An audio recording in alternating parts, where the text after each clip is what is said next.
Wyoming Territory, 1881, the wind slapped dust across the train platform in Casper as the locomotive hissed to a stop, its metal groan swallowed by the silence of the high plains.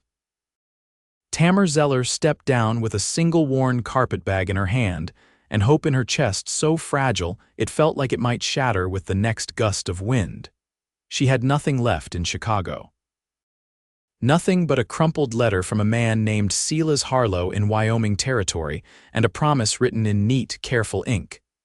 "If you come, I will meet you. I have a home. I need a wife. I will be kind." Tamar clutched that letter now, tucked inside her coat over her heart. She scanned the platform, her eyes catching on a tall man standing apart from the others, hat in hand, eyes steady. He looked about 30, lean and sun-browned, with dark blonde hair and a quiet strength about him. His shirt was clean, his boots dusty, his gaze honest. "You Tamar Zeller?" he asked. She nodded. "Yes, I am Silas Harlow." He didn't offer more, but he stepped forward and gently took her bag from her hand. They didn't talk much on the wagon ride out of town. The road was rough, and she held on to the sideboard while the land rolled out around them, yellow grass, scattered pine, the mountains blue in the distance. Her dress was 2 years out of fashion, her shoes scuffed to the sole. She had braided her hair tight that morning, but the wind tugged flyaways loose. Silas glanced at her only once, when they crossed a creek and the wagon dipped. She caught him watching her hands, white-knuckled on the bench. "You do not need to be scared," he said quietly. "I meant what I wrote." Tamar nodded once. That meant more than he could know. The house stood alone in a wide valley, pine trees climbing the ridge behind it. A barn leaned nearby, and a chicken coop sat half-built beside the corral. There were 2 horses, both curious, both lean but well-fed. The house was small but clean, and smoke curled from the chimney. Silas helped her down. "There is a room ready for you. You can rest." She followed him inside, the air warm with wood smoke, a cast-iron stove, a table, 2 chairs. A quilt folded neatly on a narrow bed, the floor swept clean. "I will cook," he said. "It is not much." He made beans and cornbread. They ate in silence, and when she thanked him, she saw the flicker of something in his eyes, maybe hope. Or maybe just surprise that someone noticed. That night, Tamar lay awake on the narrow bed, staring at the rafters. She had come here with nothing but a name and the hope that someone might see her as more than a burden. That someone might want her not just for cooking or cleaning or bearing children, but because she was Tamar. Out the window, the moon rose over the trees. The next morning she woke early and stepped outside. Her breath showed in the cold. Silas was already up, chopping wood behind the house. He paused when he saw her. "You do not have to work," he said. "I would rather be useful." He hesitated. "All right." "Can you gather kindling?" She nodded, and they worked in quiet rhythm. By midday, he had repaired the coop and she had cleaned the hearth. That evening, they sat on the porch together, watching the sun drop behind the ridge. Silas spoke first. "You do not ask many questions. I have been given answers before I had a chance to ask." He looked at her then, really looked. "You were not treated right." Tamar's throat tightened. She didn't answer. "I will not shame you for what you came from," he said. "And I will not rush you." Her eyes stung. She blinked fast. "Thank you." Weeks passed. Snow dusted the trees by November and the nights grew long. Tamar learned to feed the horses, to patch shirts, to cook with what they had. She found herself smiling more. Silas built a shelf for her books, 2 slim novels, a dog-eared Bible, a collection of German poems from her grandmother. One morning she came into the barn to find him tying a small wooden swing to a beam. "It is not much," he said when she looked at it. "But you said once you loved to swing as a girl." Her heart twisted. "You remembered that," he nodded. She sat on the swing, her boots brushing the packed earth, and smiled so wide it made her cheeks burn. That night over stew she asked him, "Why did you want a mail-order bride?" Silas stirred his food. "I was not made for town socials. I do not speak pretty, but I wanted someone to share the days with, not just chores, not just silence. I wanted peace. I wanted to give a life to someone who needed one." She stared at him, her heart aching in her chest. "And have you?" He looked up. "I hope I am." Snow settled heavy by December. Tamar woke one morning to the sound of crying. She ran outside in her shawl, barefoot in the snow, to find Silas kneeling in the barn beside two children both under 10, shivering, clothes torn, a boy and a girl huddled together. Silas wrapped them in blankets and lifted them into the house. "Found them near the creek," he said, voice rough. They were alone. Tamar knelt beside them, giving them warm broth and tucking them close to the stove. The girl's name was Elsie. The boy was Ali. Their mother had died on the trail. Their father left them when food ran out. Tamar stayed up all night with them, holding their hands, whispering soft things in German. Silas paced the porch, his jaw tight. In the morning, Tamar looked at him and said, "We should keep them." His eyes softened. "I thought the same." That night, the four of them shared stew and cornbread. Elsie fell asleep with her head on Tamar's lap. Ellie curled up near Silas's chair. Silas met Tamar's eyes across the room. In that look, there was everything: gratitude, wonder, and something deeper. Love, real, steady, wordless love. And Tamar, who had arrived with nothing but a bag and a name, felt something bloom in her chest she never thought she would feel again: a future. A family, a home, and it had started with a letter and the quiet kindness of a man who kept his promises. By January, the snow no longer fell in flurries but in long, steady curtains, blanketing the valley in a silence that pressed against the windows. Tamar woke each morning before dawn to stoke the fire and warm the kitchen, careful not to disturb Elsie and Ali where they slept side by side on the trundle Silas had built from scrapwood and wool batting. She'd learned the rhythm of the days here. The way the wind shifted before a storm. The way Silas hummed tunelessly when he was planing wood or brushing down the horses. The way the children leaned closer in their sleep whenever the wind howled hard enough to rattle the shutters. That morning, Silas came in from the barn with his coat dusted white and his beard rimed with frost. He held out a splintered board, the corner of it chewed through. "Coyote got into the henhouse," he said. "Lost two. One's got a torn wing. I'll patch the wall, but it won't hold long." Tamar drew her shawl tighter. "I'll check on the injured one. Maybe I can keep it inside till it heals." His eyes held hers a beat longer than necessary. "You're good at mending." She turned away to gather a basket, but her pulse thrummed warm in her chest. While Silas reinforced the coop, she lined a crate with burlap and herbs, laying the injured hen gently inside. Ellie hovered close, watching her fingers move. "You ever fix a bird before?" he asked. "No," she said softly. "But I've fixed worse." That night, after the children had curled into sleep, Tamar stayed by the stove, threading a needle under lamplight. The sleeve of Silas's flannel shirt lay across her lap, the seam worn thin from weeks of wear. He came in quietly, hair still damp from melted snow, and leaned against the doorframe. "You don't have to sew my shirts," he said. She didn't look up. "I know." Silas crossed the room and sat near the fire, his boots leaving wet prints on the floorboards. He rested his elbows on his knees, hands clasped. "I never planned on children," he said after a long silence. "Didn't think it'd happen this way, but they don't flinch when I come close. That's new for me." Tamar set the shirt aside. "You scare people." "I used to," he said. "Not with fists." "Just..." He hesitated. "I don't say much. Folks make guesses when you're quiet." She folded the shirt neatly. "Children don't guess, they just feel." Silas's gaze stayed on the fire. "I see how they look at you. Like you're the only safe thing left in the world." She felt his words like a weight in her lungs, heavy and unexpected. "I try to be," she said. He nodded once. "You are." In February, Tamar started teaching the children letters. She used a stick and the packed dirt by the hearth, shaping each letter slowly while Elsie repeated it, and Ellie copied with a stub of charcoal on scrap paper. Silas watched from the table, whittling a spoon from pine. When Tamar caught his eye, he lifted the spoon slightly, then looked away. Later, while folding blankets, Tamar asked, "Did you go to school?" Silas shrugged. "A little, enough to read a land deed and write my name. Then you'll learn beside them." He glanced at her. "You mean that?" "I do." That night he sat beside Ellie and traced his name on the blank side of an old newspaper. By early March, the snow began to melt in patches, revealing the wet, waiting earth beneath. The children spent afternoons near the creek, building dams from stones and sticks while Silas split logs and Tamar cleared the garden beds.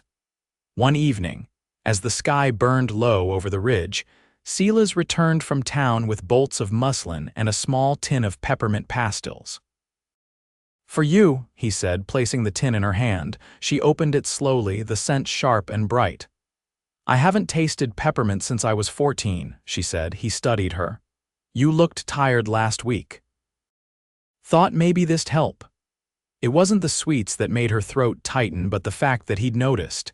That night, after the children were asleep, Tamar stepped out onto the porch. The stars were sharp and cold above the pines. Silas stood near the fence, arms resting on the rail, watching the dark stretch of meadow. She joined him, pulling her shawl close. "What did you see in me? In that letter?" Silas didn't answer right away. "You didn't try to sound like someone else," he said finally. "You didn't promise things you couldn't give. You said you wanted peace, that you were tired of being afraid." "I was." "I am too," he said. "Or I was." She turned toward him. "And now, I don't feel alone anymore. I don't wake up wondering if someone's going to leave." Tamar took a single step closer. "Neither do I." He reached for her hand, slow and certain, and she let their fingers tangle. His palm was rough, hers small and still healing. They stood that way a long time, the chill forgotten. Inside, the fire burned low, and the home they'd built quiet, stitched from patience and kindness, held steady against the dark. By late March, the valley turned soft underfoot, the snow giving way to wet earth and the first shy shoots of green along the creek. Tamar knelt in the garden one afternoon, fingers deep in the dirt as she coaxed brittle onion bulbs into rows, her skirts damp at the hem. Elsie sat nearby with a spool of twine, knotting it into shapes she'd seen Tamar use for tying bean poles. Ellie was out back with Silas, learning how to brace a fence post using a length of wire and a lever made from a broken wagon spoke. Tamar wiped her hands on her apron and glanced toward the ridge. "The wild onions are coming in early," she said. "We could forage a few and dry them." "You know where to find them?" Elsie asked, squinting up at her. "In the crease where the creek bends sharp and the blackbirds nest low, south side of the ridge." Elsie stood quickly. "Can I come?" Tamar nodded and rose. "Fetch your boots." They crossed the meadow as the sun settled behind them, the ground still spongy in places. Tamar showed Elsie how to spot the flat green blades among the brush, how to cut close to the root without pulling the whole plant. They filled 2 small sacks and turned to head back when a sharp rustling to the north made Tamar pause. A lone mule deer stood at the tree line, no more than 20 yards away, its ears pricked and legs tense. Elsie whispered, "Is it scared of us?" "No," Tamar said, "not scared. Just listening." They waited, still as stone, until the deer flicked its tail and bounded into the trees.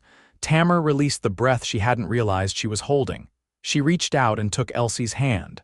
"I used to do this with my mother," she said after a moment. "She taught me the names of things, how to walk without snapping twigs, how to be still long enough to earn the land's trust." Elsie looked up at her. "You can teach me too." Tamar gave her hand a gentle squeeze. "I already am." By the time they returned, the evening light had turned copper. Silas was in the barn, sleeves rolled, smoothing a new gate latch with a rasp. Ellie sat on an upturned pail, holding nails between his fingers one by one, handing them over without a word. Tamar leaned against the frame and watched them a moment before setting her sack down. Silas caught her eye. "You find what you needed," she tipped her chin toward the sack. "Enough to dry and keep." He dusted off his hands. "I can build a drying rack, put it in the loft where the air moves steady." Tamar stepped closer. "You always think ahead." He didn't answer, just looked at her like he meant to say something more but wasn't quite ready. That night, when the children were down and the fire burned low, Tamar lit a single oil lamp and opened the ledger tucked beneath the flour barrel. She had started keeping account of everything. What they planted, what they gathered, how many pounds of flour remained, how many nails were left in the tin. Silas sat across from her, elbows on the table, watching the flicker of her pen. "I don't think I've ever seen someone write numbers so quiet," he said. She glanced up. "There's a rhythm to it, like sewing or kneading dough. You follow it long enough and the world settles." Silas nodded. "I like when you talk like that." Tamar set the pen down. "Like what?" "Like everything you touch has meaning." She didn't look away. "It does, Silas, it has to." He leaned forward, resting his forearms on the table. "I spent years thinking the only thing worth building was something that wouldn't blow over in a storm. A barn, a fence line, a roof that didn't leak. And now," he reached across the table, his hand warm over hers, "now I think it's this." Tamar felt the stillness stretch between them, thick and steady like river silt. She turned her hand so their fingers linked, palm to palm. "I never imagined peace would feel like this," she whispered. Silas didn't smile. He just held her hand tighter. Spring crept in slow, with cold mornings and wet boots and the sting of wind off melting snow. Silas took Ellie into town one Wednesday to trade for seed and salt. Tamar stayed behind to finish sewing window cloths from an old flour sack. Elsie helped her string them onto branches, then stood at the doorway watching the road. "They've been gone a while," she said. "They'll be back before supper," Tamar replied, brushing a thread from her lap. "What if they're not?" Tamar knelt beside her, eye level with the girl. "You've lived through worse, Elsie, but you don't have to do it alone anymore." Elsie nodded once. "I'm glad you're here." Tamar smoothed a curl behind her ear. "So am I." By dusk, wagon wheels crunched over gravel and the children ran to meet them. Silas stepped down with 2 sacks and a wrapped parcel. He handed Tamar the parcel without a word. Inside was a bolt of calico the color of pressed violets. "I thought you could make something for yourself," he said. She touched the fabric, the weight of it real and unexpected. "You didn't need to." "I wanted to." Tamar looked at him then, her heart full in her throat. "You keep giving me things I never thought I'd have." Silas reached for her hand, his voice low. "You gave me the reason." They stood in the quiet, the wind soft, and the children's laughter rising behind them like birds at first light. By early April, the creek behind the barn ran fast with meltwater, the sound of it threading through their days like a quiet, constant song. Tamar had taken to airing the bedding outside, letting the wind lift the dampness out of the quilts while she turned over soil for carrots and late-season cabbage. The house smelled of new bread and linseed oil, and the pantry shelves, though still modest, held the comfort of enough. One morning, Silas came in from the far pasture with a small cut across his knuckle, dried blood dark against his skin. Tamar rinsed it with boiled water and wrapped it with a strip torn from an old undershirt. "Barbed wire?" she asked, not looking up. He nodded. "Fence near the east hollows started sagging. Deer pushed through last night. If you soak the lower posts with brine, it might keep them from chewing." He blinked. "You know that from before. My grandfather raised goats. He swore by it." Silas flexed his hand carefully. "You should write all this down somewhere. There's more in your head than this place can hold." Tamar folded the cloth ends neatly. "I've been thinking about starting a book, not a ledger, just something for later." "Later's worth planning for," he said, voice low. She met his gaze, and neither of them looked away. That afternoon, a rider came up the valley road, kicking up dust and pine pollen. The horse was lean-hipped, the man riding it older, his coat worn at the seams but clean. He dismounted slow, hands open, and called out before stepping toward the porch. "I'm looking for a Mr. Harlow." Silas stepped out, wiping his hands on his trousers. "That's me." The man nodded. "Name's Orrin Keeley. I'm Ellie and Elsie's uncle. Their mother was my sister." Tamar moved to the doorway, palms damp. Keeley glanced at her. "You the woman taking care of them?" "I am," she said carefully. "They're inside." "I don't mean to upset things. I only just got word. I live out past Laramie. Didn't even know they'd been left behind until a freighter mentioned your name. I figured I'd ride out, see for myself." Silas's jaw tightened. They don't need unsettling. I understand, I do. I only want to talk to them if they'll have me.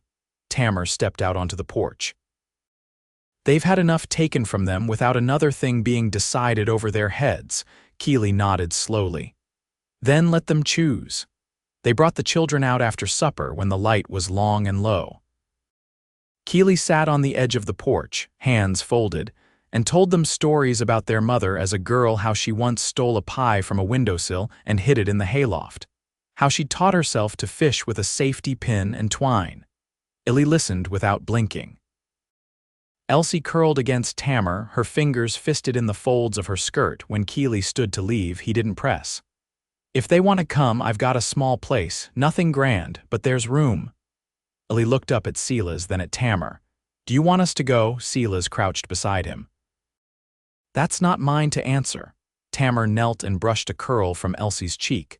We won't love you less no matter what you choose, you hear? Elsie whispered. I want to stay. Ellie nodded beside her. Me too. Keely laid a hand on his chest. Then I'm grateful to know there's somewhere good. I'll leave word with the post office if you ever need to find me.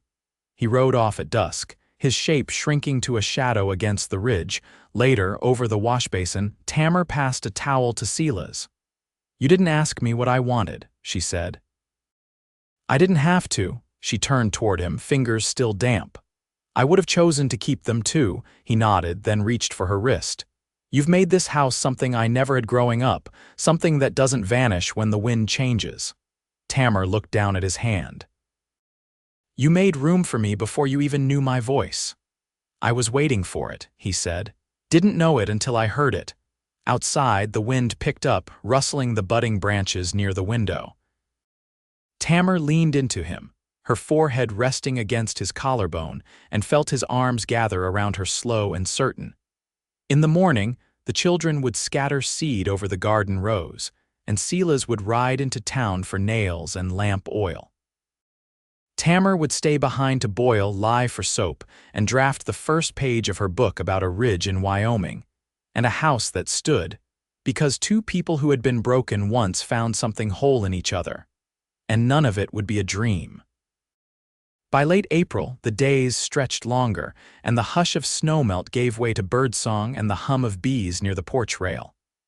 The garden rows had taken hold, neat lines of green pushing through dark soil. Tamar rose early each morning to tend them, her hands raw but steady, her apron hem always damp by midday. She'd begun sleeping more deeply, no longer waking in the dark with the old panic pressing against her ribs. The house breathed differently now, fuller, warmer, lived in. Silas had built a bench beneath the cottonwood near the well, and some evenings they sat there without speaking, listening to the land settle around them. Tamar had taken to sketching in her ledger's margins rough outlines of the barn, the ridge, Silas's hands when they rested still. One morning, as she shelled peas beside the open window, Silas stepped inside carrying a rusted horseshoe and a letter. This came with the freight, he said, placing the envelope beside her. Tamar wiped her hands and opened it carefully. The paper was stiff, the ink smudged in places. She read it twice before speaking. A cousin of mine is coming west.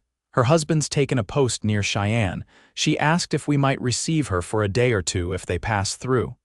Silas leaned against the door frame. You want her to come, we were girls together, haven't spoken in years. But she says she remembers me fondly. Tamar folded the letter. Maybe it's time I remember her that way too, he nodded once.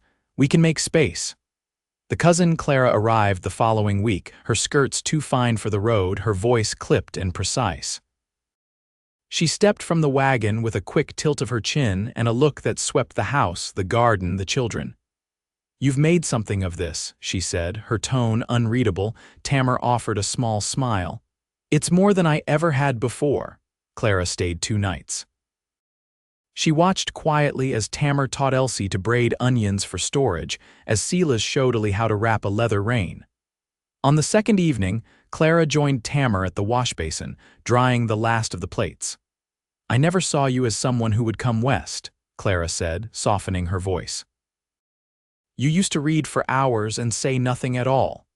I still do, Tamar replied. The difference is now someone notices. Clara hesitated. You seem, well, I am. Tamar didn't explain further. The proof was around them, the clean linens, the laughter on the porch, the way Silas watched her hands when he thought she wasn't looking. Clara left at dawn, her husband waiting with the reins loose in his grip. She embraced Tamar stiffly, then paused. I'm glad you answered that letter, she said. So am I. After the wagon disappeared beyond the ridge, Silas came to stand beside her. Will she write again? He asked. I don't know, but she saw what she needed to. A few days later, the chickens scattered near dusk, wings flapping in alarm. Tamar stepped out with a lantern just as Silas crossed the yard, rifle in hand, boots half-laced. Something's near the coop, he said. Ellie and Elsie stood behind the door, eyes wide. Tamar motioned them back as Silas moved ahead. A flash of movement among the brush caught his eye, a fox, lean and red, circling low. Silas raised the rifle, exhaled once, and fired into the air. The fox bolted. Silas lowered the rifle slowly. They're getting bolder, he said as Tamar joined him. She reached for his hand. So are we. That night, as the fire dimmed, Silas stood from his chair and crossed to the table where Tamar sat sewing. He looked down at her, his expression unreadable. I've been thinking about vows, he said. Not church vows, just words that hold. She set the needle aside. What kind of words? Ones that don't need witnesses to be true.